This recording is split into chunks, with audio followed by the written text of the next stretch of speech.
जय जय श्री राधे। आप सभी को संक्रांति की बहुत बहुत शुभकामनाएं और बधाइयां। संक्रांति आने वाली है और मैंने पहले भी राम जी के पत्तल के बारे में एक वीडियो बनाई थी, उसमें सब बताया था डिटेल।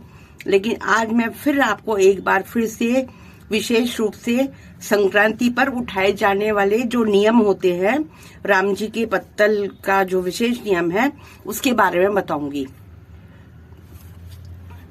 कुछ हमारे जीवन में दान पुण्य का बहुत महत्व है और हम चाहते हैं कि हमारे जीते जी जितना भी हम अपने हाथों से दान पुण्य कर सके वो ज्यादा अच्छा है।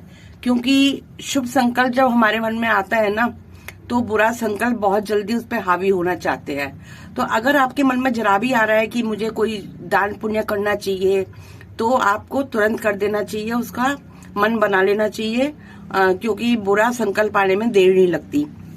राम जी की पत्तल जो होती है, मतलब उसका मतलब है राम जी का कलेवा।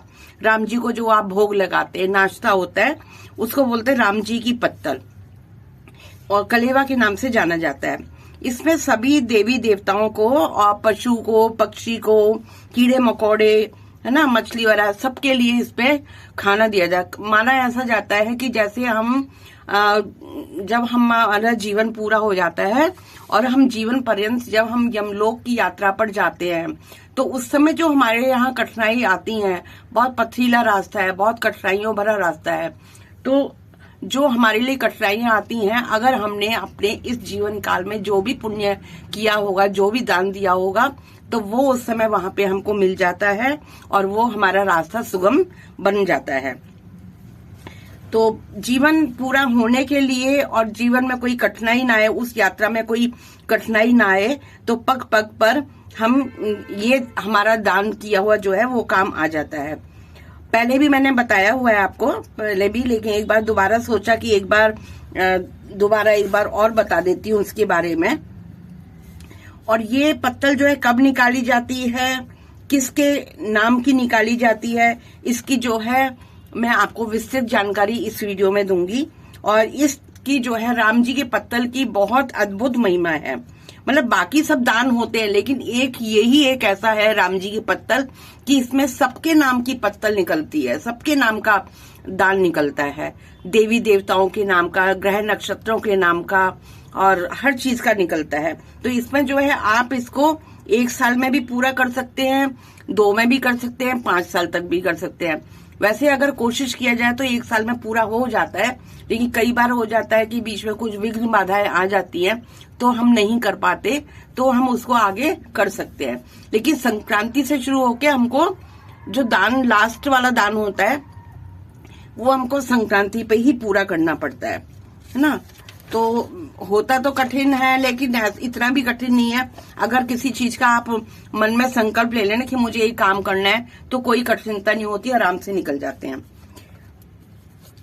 क्योंकि ये पता है हमको इसलिए निकाली जाती है, ये हम दान इसलिए करते हैं कि जब हम अगले जन्म में जिस भी योनि में जन्म लें, तब तक उस समय जो भी हमारे को कष्ट मिलते हैं, तो अगर हमारा दान किया होगा तो ये दान हमारा उस समय में मदद करता है। एक पत्तल में जो है 14 जगह पत्तल निकालते हैं। एक पत्तल जैसे होगी राम जी की पत्तल, राम जी के नाम की जो पत्तल होगी उसमें हम 14 जगह निकालेंगे। तो इसे आप जो है, मैंने जैसे बताया कि साल में भी पूरा कर ले, 5 साल में भी कर ले, कोशिश करें कि 1 साल में हो जाए तो बहुत ही अच्छा है। और अच्छा ये रहेगा कि जो भी आप कहें ना, एक डायरी बना लीजिए, डायरी में आप लिखते जाइए। जैसे मैं आपको बताऊंगी कि इसके नाम की, वो आप नोट कर लीजिए। नोट करने में जब आप जिसके नाम की पत्तल निकालती जाए, उस पर टिक मार्क करते जाइए कि भाई ये मेरा हो गया, तो उसके लिए आपको सरलता रहेगी। नहीं तो ऐसे ही याद नहीं रहती कि इतनी पत्तल हमें किस किस की निकाल ली है। तो एक डायरी बना लीजिए, उसमें आप अपने सब लिखते जाइए। पत्तल जो है, पत्तल के मैं नाम बताऊंगी। तो जब आप शुरू करेंगे उसको, पत्तल जब पहली बार निकालेंगे, तो उसमें ओम श्री विष्णु, ओम श्री विष्णु, ओम श्री विष्णु 3 बार बोलकर उसको पूरा मतलब संकल्प लेना है। हाथ में जल लेके ओम श्री विष्णु, ओम श्री विष्णु, ओम श्री विष्णु लेके उसको 4 हाथ बार फैलाना है, 3 बार, और उसको संकल्प लेना है कि मैं राम जी की पत्तल शुरू कर रही हूँ, मेरा नाम ये है, मेरा गोत्र ये है, मेरा पति का नाम ये है, और अपना पूरा सब कुछ बोल के भगवान आप मेरी ये पत्तल स्वीकार कीजिएगा और मेरा ये निर्विघ्न जो है मेरा ये संकल्प पूरा हो सके। ऐसा लेके भगवान के आगे आप बोल के आपको शुरू करना है। अब आप नोट करिए, पहली पत्तल है गोविंद के नाम की, गोविंद की पत्तल।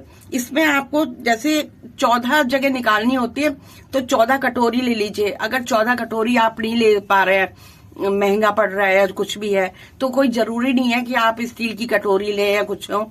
आप जो है जो दोने आते हैं पेपर वाले वो भी ले सकते हैं। आप प्लास्टिक की अगर डिब्बियां लेना चाहते हैं, प्लास्टिक की डिब्बी ले लीजिए। आप पॉलीथीन पैक जो होते हैं, जिप पाउच जो होते हैं, आप उसमें भी 14 जगह बना सकते हैं। ऐसा कुछ भी नहीं है कि कटोरी ही लेनी है, लेकिन बस आपको निकालना 14 जगह है। वो आप कैसे निकालते हैं अपनी सुविधा अनुसार वो आप देख लीजिएगा। तो 14 जगह वो लेके उसमें तिल, गजक, रेबड़ी, खिचड़ी, मूंगफली, पॉपकॉर्न, इस तरह से 14 पैकेट बना लीजिएगा। उसमें 1-1 रुपए का सिक्का डाल दीजिएगा और वो जो है आप दे दीजिएगा। पहले आप अपने घर के मंदिर में निकालीजिएगा। गोविंद के नाम की पत्तल जो होगी, गोविंद के नाम की पत्तल अपने घर पे निकालिएगा और फिर बाकी जो है आप सबको बांट दीजिएगा। आप ब्राह्मण को दे दीजिए, पहले जरूरतमंद को दे दीजिए, किसी को, ये किसी को भी दी जा सकती है। अपने बड़ों के रिश्तों से अपने बड़ों को भी दे सकते हैं, गरीबों को भी दे सकते हैं। तो लेकिन जो दान देना है आपको कितना देना है, इसमें क्वांटिटी का कुछ भी नहीं है कि हमें 50 ग्राम देना है, 100 ग्राम देना है। वो अपनी सामर्थ्य के हिसाब से कर दीजिए, जितना हम देना चाहें, जितनी आपकी श्रद्धा और सामर्थ्य हो। दूसरी पत्तल है नर की पत्तल।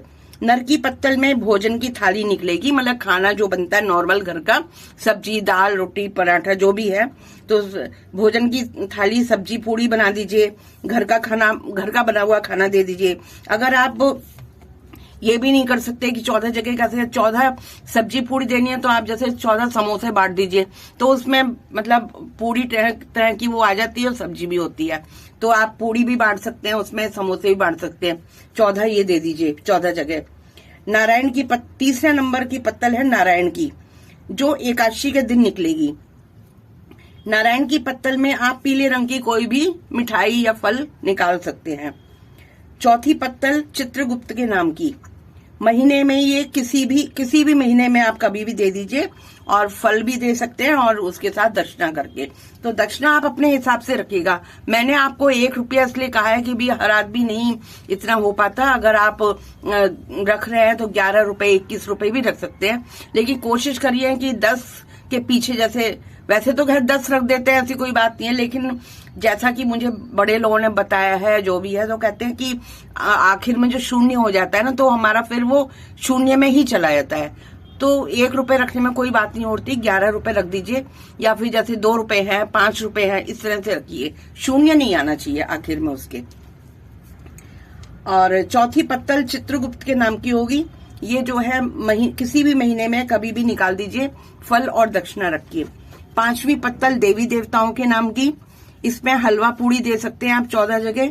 और ये देवी देवताओं के नाम की जो निकालेंगे, इसको पूर्णिमा के दिन ही निकालें, लेकिन खर मास की पूर्णिमा को ना निकालें।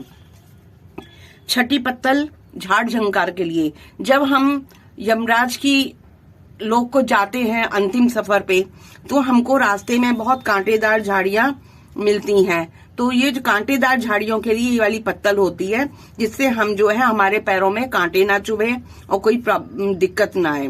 इसमें आप जूते, चप्पल या जुराब निकाल सकते हैं, मोजे निकाल सकते हैं। ये जेठ के महीने में निकालें तो ज्यादा अच्छा है, क्योंकि उससे में पाँव बहुत जलते हैं ना, धूप तेज होती है जेठ के महीने की, तो इसमें पैर हमारे जले नहीं, उसके लिए ये आप मोजे निकाल सकते हैं या जूते, चप्पल दे दें। अच्छा, 7वीं पत्तल है हमारी यमराज के लिए। इसमें आप जो है जो निकालेंगे झाड़ झंकार के लिए, इसमें कुछ भी दे सकते हैं, चाहे आप फल दे दीजिए, कुछ मिठाई दे दीजिए, ऐसा कुछ नहीं है कि सब्जी पूड़ी देनी है, कुछ भी दे दीजिए, झाड़ झंकार के लिए कुछ भी दे दीजिए। यमराज के लिए बैसाख के महीने में निकलेगी। इसमें चावल जो है कच्चा या पक्का किसी भी तरह का निकाल सकते हैं आप। कच्चा चावल है तो एक एक कटोरी, मतलब एक एक दोने में एक एक कटोरी रख के और पैकेट बना के या जो जिप पाउच बना के अपना कच्चा चावल दे दीजिए। या पका हुआ देना है तो इसमें आप पका के और दही के साथ भी दे सकती हैं, दही चावल भी दे सकती हैं यमराज के लिए। अच्छा, धर्मराज के लिए भी ऐसा ही होगा। धर्मराज 8वीं पत्तल है धर्मराज की। इनका अलग से भी नियम किया जाता है धर्मराज जी की कहानी के लिए। इसमें मैंने अपनी वीडियो बनाई हुई है तो आप वहां से देख सकते हैं। इसमें भी 14 जगह दक्षिणा सहित चावल निकालने होते हैं। ये भी जेठ के महीने में निकलेगी। जेठ के महीने में कभी भी आप निकाल दीजिए धर्मराज जी के लिए। 9वीं पत्तल होती है पोपाबाई की।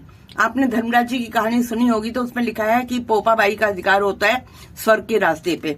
तो स्वर्ग का द्वार खोलने के लिए ये पोपाबाई के लिए दान दिया जाता है। इसमें साड़ी ब्लाउज दे दीजिए या साड़ी दे दीजिए, खाली ब्लाउज दे दीजिए और प्लस इसमें कुछ खाने का सामान जरूर रख दीजिए। खाने का सामान जरूर रखिएगा। ये भी 14 जगह निकलेगी। या तो खाली ब्लाउज पीस दे दीजिए और खाने का सामान, या साड़ी ब्लाउज इकट्ठा रख के फिर खाने का सामान। 10वीं पत्तल होगी जय विजय की, जो कि द्वारपाल के नाम के निकली जाती है। जो भगवान के द्वार पे जो पहरा देते हैं जय विजय, ये उनके नाम की है। इसमें मिठाई दी जाएगी 14 जगह, किसी भी महीने में आप निकाल सकते हैं। 11वीं पत्तल भगवान शंकर के नाम की होगी, शिव जी के नाम की। ये शिवरात्रि पर या सावन के महीने में सोमवार के दिन निकाल सकते हैं। इसमें फलहार ही निकलेगा। या तो फल दे दें या कूटे के सामान का कुछ भी बना के, पकौड़ी और सब्जी पूड़ी कुछ इस टाइप का बना दे दें। या मतलब फलहार से साबूदाने की खीर है, कुछ भी बांट सकते हैं इसमें। और 12वीं पत्तल होगी मां अन्नपूर्णा की। अन्नपूर्णा की पत्तल के लिए आप हलवा पूड़ी दे सकते हैं। ये नवरात्रि में करना है, इसको नवरात्रि में देनी है इसको। 13वीं पत्तल राम जी की पत्तल होगी। राम जी की पत्तल चैत्र की जो रामनवमी आती है उस दिन आप दे दें। इसमें पीले रंग की मिठाई या पीले रंग के फल दें 14 जगह पे। लड्डू दे सकते हैं बेसन के, बूंदी के, जलेबी, इमरती, इस तरह से पीली मिठाई जो भी होगी वो 14 जगह दे सकते हैं।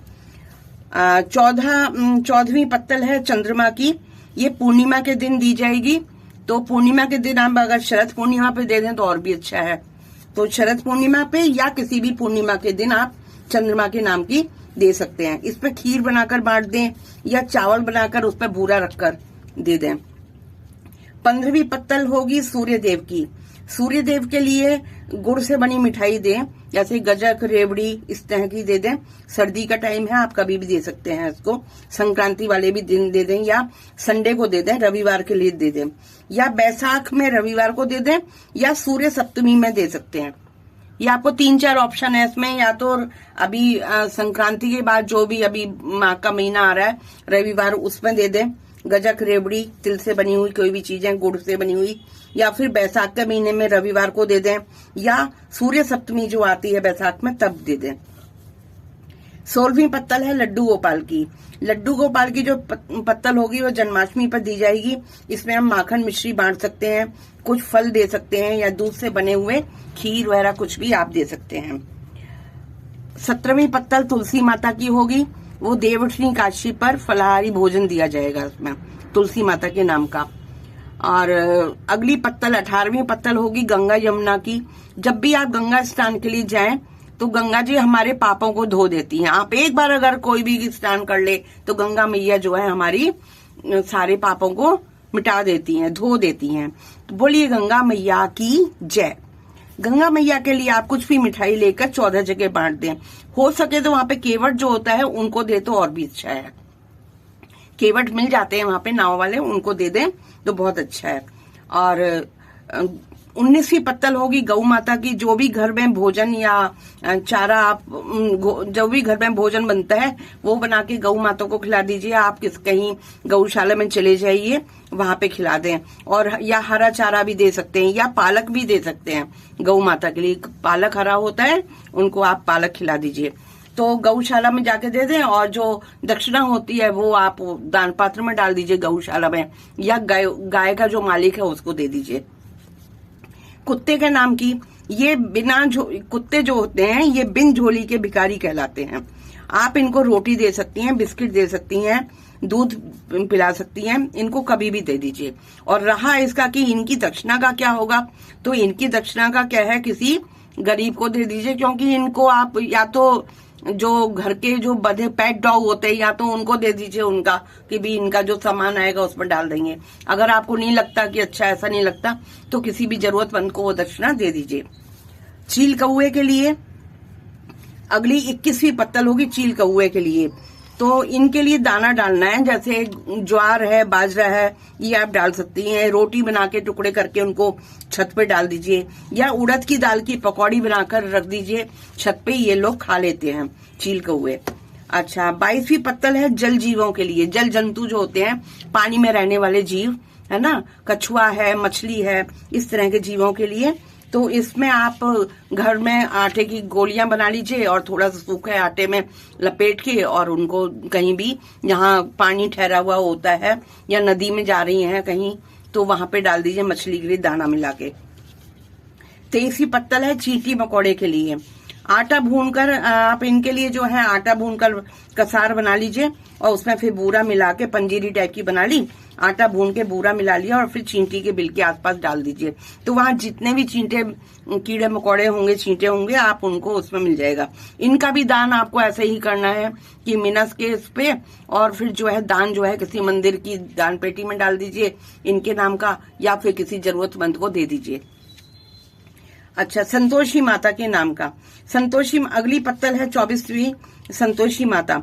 वो शुक्रवार को इसमें भुने चने और गुड़ देना है। तो ये भी आप किसी मतलब किसी को बांट सकते हैं, तो प्रसाद है, शुक्रवार को भुने चने गुड़ 14 जगह लेके किसी को बांट दें। और 25वीं पत्तल होगी भिखारी की। कुछ भी दे दें, भिखारी को कुछ भी दे सकते हैं आप, खाने पीने का कुछ भी सामान दे दें, फल दे दें, केले दे दें, कुछ भी दे दीजिए, बिस्किट दे दीजिए, कुछ भी दे दीजिए, जब भी मिले भिखारी उसको दे दीजिए। और साक्षी गोपाल अंतिम पत्तल जो होगी वो होगी हमारी साक्षी गोपाल की, क्योंकि जो हम काम करते हैं अंत में भगवान को साक्षी मान के हमारी वो पूर्ण होता है व्रत। तो भगवान को साक्षी मानकर ये सबसे लास्ट में भगवान के मंदिर में देनी है। कुछ भी मीठा देना है, इसमें मीठा ही दिया जाएगा। और भगवान से आगे कहना है कि आप मेरे साक्षी हैं, मैंने जो ये नियम उठाया था राम जी की पत्तल का, मैंने आपको साक्षी मानकर ही किया है और इसकी साक्षी आप ही देंगे, क्योंकि इस तरह के साक्षी गोपाल की पत्तल हमको संक्रांति को देनी है। संक्रांति से उठाना है, संक्रांति को पूर्ण करना है। आखिरी पत्तल साक्षी गोपाल की होगी।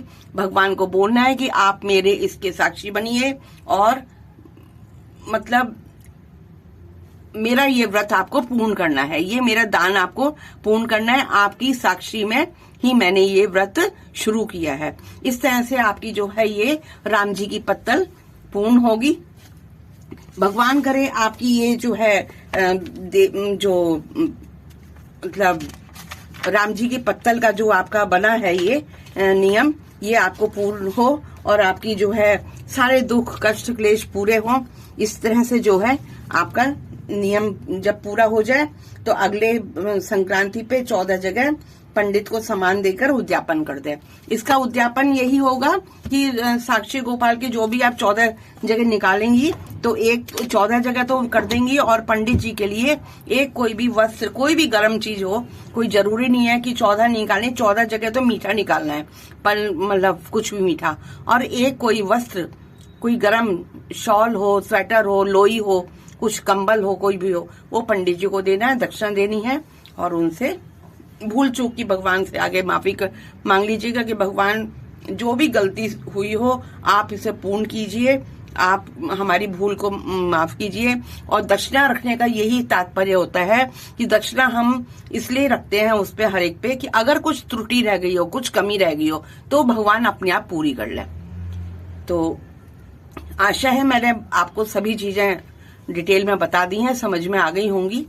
तो मैं आपको अपनी वाणी को अब विराम देती हूँ। अगर आपको अच्छी लगे मुझे कमेंट करके जरूर बताइएगा कि आपको ये वीडियो कैसी लगी। अगर कुछ संशय है तो आप उसमें कमेंट में लिख दीजिएगा, मैं कमेंट में आपका रिप्लाई जरूर दे दूंगी। जय जय श्री राधे, बोलिए श्री रामचंद्र भगवान की जय।